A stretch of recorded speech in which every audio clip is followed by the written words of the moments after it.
যে ইন্টারিম ওসমান হাদির মতো মানুষকে, ওসমান হাদির মতো কণ্ঠস্বরকে রক্ষা করতে পারে না, সে বাংলাদেশকে কিভাবে রক্ষা করবে? ওসমান হাদি শুধুমাত্র ঢাকা ৮ আসনের কোনো প্রার্থী নয়, তিনি পুরো বাংলাদেশের মানুষের। সুতরাং ওসমান হাদিকে ২৪ ঘন্টার মধ্যে যারা ওসমান হাদির বুকে গুলি চালিয়েছে তাদেরকে গ্রেফতার করতে হবে। আপনাদের কাছে বলে যে আমি ইনকিলাব মঞ্চের অমুক, এবং সে যদি একটা বক্তব্য দেয় সেটাকে দয়া করে আপনারা ইনকিলাব মঞ্চের বক্তব্য হিসেবে গ্রহণ করবেন না, এটা আপনাদের কাছে বিনীত অনুরোধ করছি।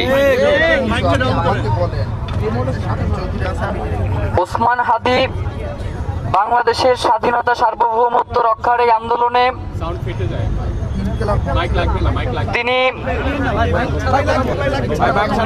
তিনি সবসময় আমাদেরকে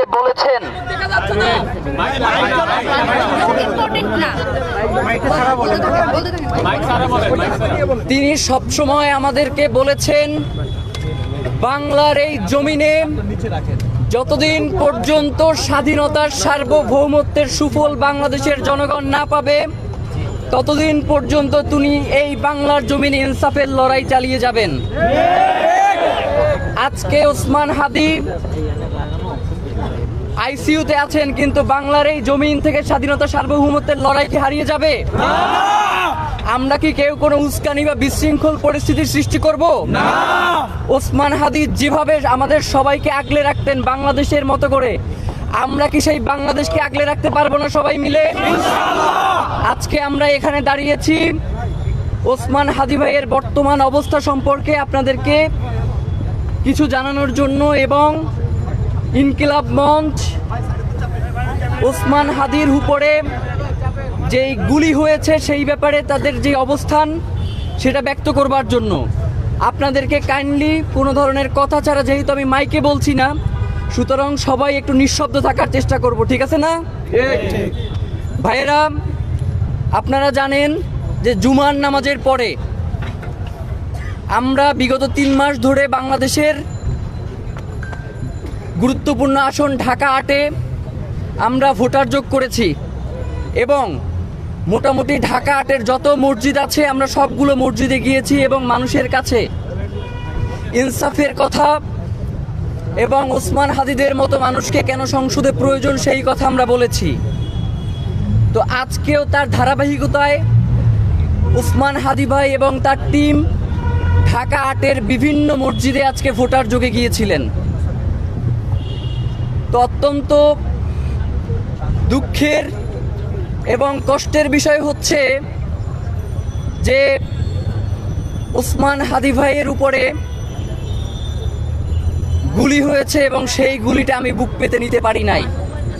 এইটাকে আমি আমার জীবনের সবথেকে বড় ব্যর্থতা মনে করছি। একটা কথা বলি যে বাংলাদেশের গোয়েন্দা সংস্থা এবং যারা আইন শৃঙ্খলা রক্ষায় কাজ করেন তাদের কাজ কি ইনকিলাব মঞ্চ কখন সিসিটিভি ফুটেজ সংগ্রহ করে দেবেন সেইটা থেকে তারা কাজ করবেন, এই দায়িত্ব কি তাদের? নাকি গোয়েন্দা সংস্থা থেকে শুরু করে যারাই আইন শৃঙ্খলা রক্ষায় নিয়োজিত আছেন তারা উল্টো খুঁজে বের করবেন এই খুনিকে, তাদের যেই প্রক্রিয়া আছে তার মধ্য দিয়ে? সেই দুপুর থেকে এখন পর্যন্ত আমাদেরকে বারংবার ফোন করছেন সিসিটিভি ফুটেজের জন্য, যেটা আমাদের নিজেদের কাছেই লজ্জা লাগে যে বাংলাদেশের গোয়েন্দা সংস্থার এই হাল। আমরা বলতে চাই যে বাংলাদেশে অন্তর্বর্তীকালীন সরকারকে সবচেয়ে যদি কেউ বকাঝোকা করে সেটা ওসমান হাদি। আবার এই অন্তর্বর্তীকালীন সরকারকে যদি বুক দিয়ে কেউ আগলে রাখে সেটাও এই ওসমান হাদি। ওসমান হাদির থেকে কেউ এত কণ্ঠ নিয়ে, এত জোর দিয়ে, বুক দিয়ে এই ইন্টারিমকে আগলাইয়ে রাখতে পারে নাই। সুতরাং ইন্টারিমের এখন সময় এসেছে ওসমান হাদিকে তার এই যে ইন্টারিমের প্রতি অবদান সেটার বদলা দেয়ার। আমরা ইন্টারিমের কাছে অনুরোধ করব, ইতিমধ্যে ডক্টর ইউনূস থেকে শুরু করে উপদেষ্টা সবাই, ডক্টর ইউনূস নিজে ফোন করে তার পরিবারের সাথে কথা বলেছেন এবং উপদেষ্টারা হাসপাতালে এসে সার্বিক খোঁজ খবর নিয়েছেন। আমরা তাদের কাছে অনুরোধ করব, ওসমান হাদি শুধুমাত্র ঢাকা ৮ আসনের কোনো প্রার্থী নয়, তিনি পুরো বাংলাদেশের মানুষের। সুতরাং ওসমান হাদিকে 24 ঘন্টার মধ্যে যারা ওসমান হাদির বুকে গুলি চালিয়েছে তাদেরকে গ্রেফতার করতে হবে। আমরা কোনোভাবেই শুনতে চাই না যে ওসমান হাদিকে যে গুলি করেছে সে অন্য কোনোভাবে মারা গেছে। আমরা জানতে চাই আইন শৃঙ্খলা বাহিনী তাকে গ্রেফতার করবে এবং এর পিছনে কারা কারা রয়েছে তাদেরকে খুঁজে বের করবেন। আমরা 24 ঘন্টার আলটিমেটাম দিচ্ছি। এখন 10:55 বাজে, আগামীকাল 10:55 পর্যন্ত এই সময়ের মধ্যে ওসমান হাদিকে যারা গুলি করেছে তাদেরকে যদি এই সরকার গ্রেফতার করতে ব্যর্থ হয় তাহলে এই যে ইন্টারিম সরকারের সুন্দর সুন্দর কথা এইগুলো বলবার তাদের কোনো অধিকার নাই। যে ইন্টারিম ওসমান হাদির মতো মানুষকে, ওসমান হাদির মতো কণ্ঠস্বরকে রক্ষা করতে পারে না, সে বাংলাদেশকে কিভাবে রক্ষা করবে? সুতরাং আমরা বলতে চাই বাংলাদেশের স্বাধীনতার সার্বভৌমত্বকে টিকিয়ে রাখার জন্য ওসমান হাদির দরকার আছে। সুতরাং ওসমান হাদিকে সিঙ্গাপুর থেকে শুরু করে অন্য যত দেশ আছে যেগুলোতে উন্নত চিকিৎসা রয়েছে, সুতরাং কাল বিলম্ব না করে যদি মনে হয় যে এভার কেয়ারে তার পর্যাপ্ত চিকিৎসা ব্যবস্থা গ্রহণ করা সম্ভব হচ্ছে না, প্রয়োজনে চার্টার্ড বিমান করে তাকে চিকিৎসা গ্রহণের জন্য অতি দ্রুত বিদেশে পাঠানো হোক। কারণ রাষ্ট্র ওসমান হাদির মতো একজন ব্যক্তিকে যদি সুচিকিৎসা ব্যবস্থা নিশ্চিত করতে না পারে তাহলে এটা আমাদের এই রাষ্ট্রের জন্য, আমাদের জন্য অত্যন্ত লজ্জার। ওসমান হাদি আপনারা জানেন তার মাত্র 10 মাসের একটা সন্তান আছে। ওসমান হাদি এই 10 মাসের সন্তানকে বাসায় রেখে সারাদিন আমাদের সাথে চলেছে, আমাদের সাথে ঘুমিয়েছে। সে বাসায় যায় নাই, সে মনে করেছে বাংলাদেশের স্বাধীনতার সার্বভৌমত্বের জন্য তার এই লড়াই অত্যন্ত জরুরি। সুতরাং ওসমান হাদিকে বাঁচিয়ে রাখা আমাদের বাংলাদেশের প্রতিটা মানুষের জন্য কর্তব্য হয়ে দাঁড়িয়েছে। আমরা ঘোষণা করছি আগামীকাল 12টায় শহীদ মিনারে ইনকিলাব মঞ্চের পক্ষ থেকে বিক্ষোভ সমাবেশের আয়োজন করা হয়েছে।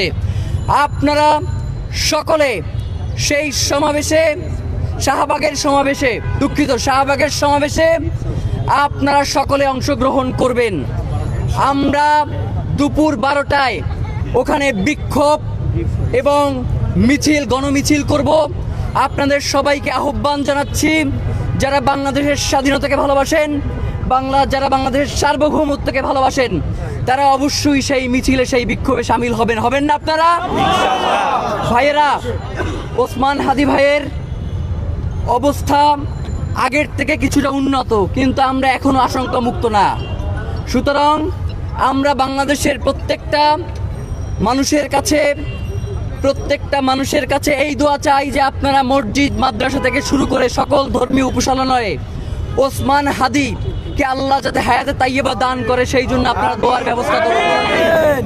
এবং ওসমান হাদিকে কারা এই গুলি করেছে শপথ নেন যে আপনারা যতক্ষণ পর্যন্ত এইটা না জানতে পারবেন ততক্ষণ পর্যন্ত এই রাজপথ ছেড়ে আপনারা যাবেন না।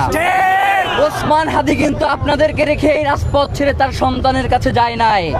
সুতরাং আমরা ইনকিলাব মঞ্চ, শুধুমাত্র ইনকিলাব মঞ্চ বলতে আমরা যেখানে এখানে দাঁড়িয়ে আছি আমাদেরকে মনে করবেন না, আমরা তো মনে করি বাংলাদেশের প্রত্যেকটা মানুষ ইনকিলাব মঞ্চের সদস্য। কারণ ইনকিলাব মঞ্চ আপনার কথা বলে, বাংলার স্বাধীনতার সার্বভৌমত্বের কথা বলে, ইনসাফের কথা বলে।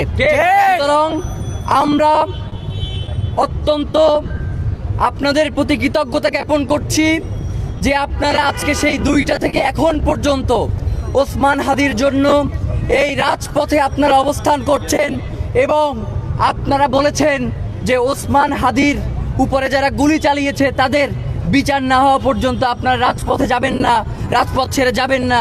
সুতরাং আপনাদের কাছে আমরা অত্যন্ত কৃতজ্ঞ। ভাইয়েরা, এটা একটা হাসপাতাল, আমাদের প্রত্যেকের দায়িত্ব হচ্ছে যাতে চিকিৎসা সেবা কোনোভাবে ব্যাহত না হয়, ঠিক কিনা? সুতরাং চিকিৎসা সেবা যাতে কোনোভাবেই ব্যাহত না হয় সেই জন্য আমাদের প্রত্যেকেই ওসমান হাদির একজন কর্মী হয়ে যেতে হবে এবং আশেপাশে খেয়াল রাখতে হবে যাতে কেউ কোনো ধরনের উস্কানি দিয়ে কোনো বাজে পরিস্থিতির সৃষ্টি না করতে পারে। আমরা তো বলেছি ইনকিলাব মঞ্চ কোনো লুকোচুরি গিয়ে আপনার কানে এসে বলবে না যে তুমি এইটা করো, তুমি এইটা করো। সে সরাসরি ঘোষণা দিয়ে বলবে যে এখন আপনার কি করা উচিত বা এখন আমরা সবাই মিলে কি করব।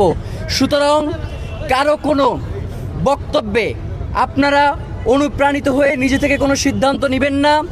আমরা তো ইনশাআল্লাহ আছি। ওসমান হাদি ভাইয়ের সাথে যেহেতু এক প্লেটে খেয়েছি, একসাথে থেকেছি, সুতরাং যেহেতু আমরা শপথে নিয়েছি এই রাজপথ ছেড়ে যাব না, সুতরাং আপনাদের ভয়ের কিছু নেই। আপনাদেরকে একা রেখে আমরা কোথাও যাব না। আমরা আপনাদের সাথে আছি, আমরা আপনাদের সাথে থাকব। শুধু সর্বশেষ একটা কথা বলি, আল্লাহ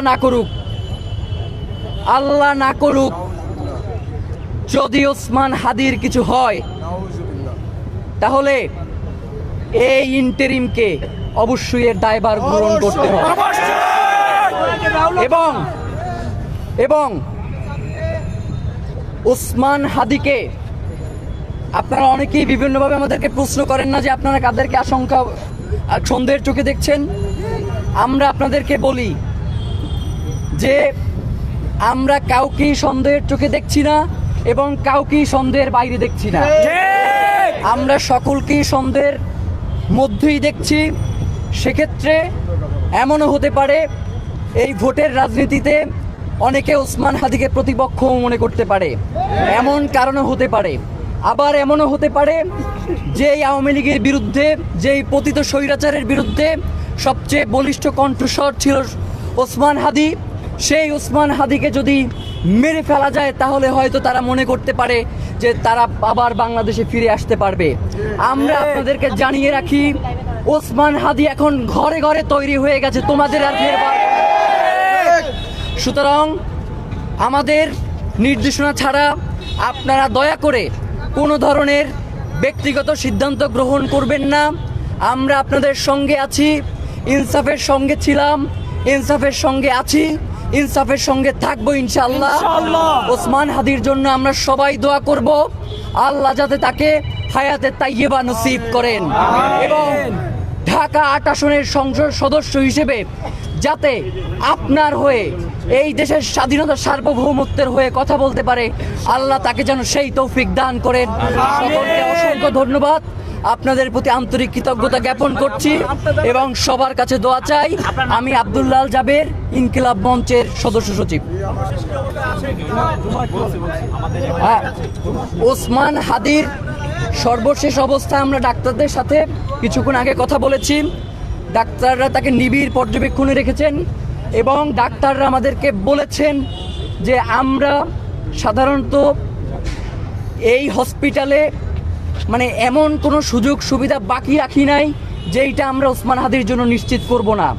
আমরা যত ধরনের সুযোগ, যত ধরনের চিকিৎসা আছে, আমরা ওসমান হাদির ব্যাপারে সর্বোচ্চ চেষ্টা করছি এবং আমরা শুধুমাত্র এখানে চিকিৎসক হিসেবে ওসমান হাদির সেবা করছি না। আমরা মনে করছি ওসমান হাদি বাংলাদেশের কণ্ঠস্বর, ওসমান হাদি আমাদের ছোট ভাই, সুতরাং ওকে বাঁচিয়ে রাখাই আমাদের কর্তব্য, আল্লাহ তাআলার ইচ্ছা ইনশাআল্লাহ। সুতরাং আমরা সবাই ধৈর্য ধারণ করব। সকলের কাছে আমরা সবাই দোয়া চাই। আসসালামু আলাইকুম ওয়া রাহমাতুল্লাহ। না ভাই, আজকে কি আপনাদের মনে হয় যে আজকের প্রশ্ন আর বলবার দরকার আছে? আজকে তো আমরা সব বলেই দিলাম। ভাই, আমাদের দুইটা কথা বলার আছে আপনাদের কাছে, সাংবাদিক ভাইদের কাছে এবং বাংলাদেশের জনগণের কাছে। প্রথমত হচ্ছে আমার ভাইটা যাতে বেঁচে থাকে, আপনারা এই জন্য সবাই দোয়া করবেন এবং আমি এবং জাবের ভাই ছাড়া ইনকিলাব মঞ্চের হয়ে অন্য কারো কথা ইনকিলাব মঞ্চের স্টেটমেন্ট হিসেবে প্রচার করবেন না। এবং আমরা এখনো পর্যন্ত জানি না যেটা কে করেছে, আমরা কাউকেই সন্দেহের বাইরে রাখছি না। এটা খুব শীঘ্রই জানা যাবে, যেহেতু ডক্টর ইউনূস এই ব্যাপারে আমাদের সাথে যোগাযোগ করেছেন, তাদের এই ব্যাপারে তারা সঠিক সিদ্ধান্ত নিচ্ছেন বা সেই ব্যাপারে ওনাদের প্রসিডিওর চলমান। আমরা সেটা আগামী 24 ঘন্টা তাদেরকে টাইম দিয়েছি, 24 ঘন্টার মধ্যে তারা আমাদেরকে জানাবে। আমাদের ভাই, আমরা এখন শুধু এইটুকু আশাবাদী, যেহেতু আমাদের উসমান ভাই একেবারে জিরো থেকে, একেবারে কার্ডিয়াক অ্যারেস্ট থেকে আল্লাহ তাকে আমাদের কাছে তার জীবনটা দান করেছেন। আমরা আশাবাদী যে তাকে সুস্থভাবে আমাদের কাছে ফিরিয়ে দেবেন। এখনো পর্যন্ত তিনি আশঙ্কা মুক্ত নন। সেই জায়গা থেকে আমরা আপনাদের কাছে সকলের কাছে দোয়া করি, আপনারা দলমত নির্বিশেষে যারা মনে করেন যে বাংলাদেশের স্বাধীনতা সার্বভৌমত্বের সাথে উসমান হাদির বেঁচে থাকা জরুরি, আপনারা সবাই আমার ভাইয়ের জন্য দোয়া করবেন। আজকে আমরা আসলে এত কিছু বলার মতো পরিস্থিতিতে নাই, যেহেতু অনেক গুজব ছড়াচ্ছে, অনেক নেগেটিভ বিল্ডিং এর চেষ্টা করা হচ্ছে। আমরা মনে করেছি এগুলো আপনাদের কাছে ক্লিয়ার করা জরুরি, সেজন্য আমরা আপনাদের সামনে এসেছি। ইনশাআল্লাহ ভাইয়ের যেটা আপডেট সেটা আপনাদেরকে চিকিৎসকরা প্রত্যেকদিন আপডেট দিয়ে জানিয়ে দিবেন। আর আরেকটা কথা ভাই, আমাদের যদি কোনো বক্তব্য থাকে সেটা আমরা ইনকিলাব মঞ্চের যে গ্রুপ আছে, অফিসিয়াল গ্রুপ, সেখানে আমরা জানিয়ে দেব। এর পাশাপাশি ফাতিমা তাসনিম জুমা এবং আমি আব্দুল্লাহ জাবের আমাদের প্রোফাইল থেকেও আপনাদেরকে জানাবো। সুতরাং এর বাইরে অন্য যে কোনো কথা বলুক না কেন, সেটা ইনকিলাব মঞ্চের অফিসিয়াল কোনো বিবৃতি না। সুতরাং আগামীকাল 12টা বাজে শাহবাগে আপনাদের সাথে দেখা হবে। আর সবাইকে অসংখ্য ধন্যবাদ। আপনারা সারাদিন অনেক পরিশ্রম করেছেন, কষ্ট করেছেন। আমাদেরকে তো এই ইনসাফের লড়াই চালিয়েই যেতে হবে। আমাদের আগামীকাল দুপুর 12টায় শাহবাগে ইনকিলাব মঞ্চের গণপ্রতিরোধ সমাবেশ। আপনাদের সবাইকে সেই সমাবেশে সামিল হওয়ার জন্য উদারত আহ্বান জানাচ্ছি। বাংলাদেশ জিন্দাবাদ।